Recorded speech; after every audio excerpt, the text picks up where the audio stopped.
Hi, hello, నమస్తే. మీరు వింటున్నారు డాక్టర్ కాశీగారి ప్రసాద్ టాక్స్.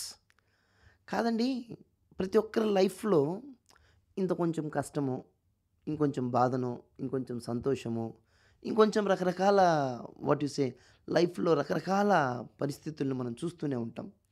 మరి అలా వచ్చినప్పుడు ఏం చేస్తాయో తెలుసా ఇవన్నీ? ఓ కష్టం గాని, ఓ బాధ గాని, ఓ దుఃఖం గాని, ఓ సంతోషం గాని, ఓ ఉల్లాసం గాని, మనలో ఉన్న మనల్ని కొత్తగా మనల్ని పరిచయం చేస్తాయి. సో, నీలో ఉన్న కొత్త ఏమిటి? నీలో ఉన్న నూతనోత్తనమైనటువంటి విషయం ఏంటి?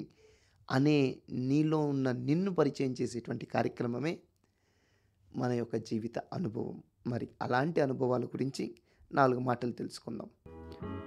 కొంత కష్టం కొంత సుఖం తెలుసు ఏది శాశ్వతం కాదని, అయినా సరే ఉన్న వాటిని వదిలి దేనికో ఆరాటం, లేని వాటిపై తపనతో అందలాల కోసం ఎగబడటం, ఇలా తలంపై అతలాకుతలం మనిషి జీవితం.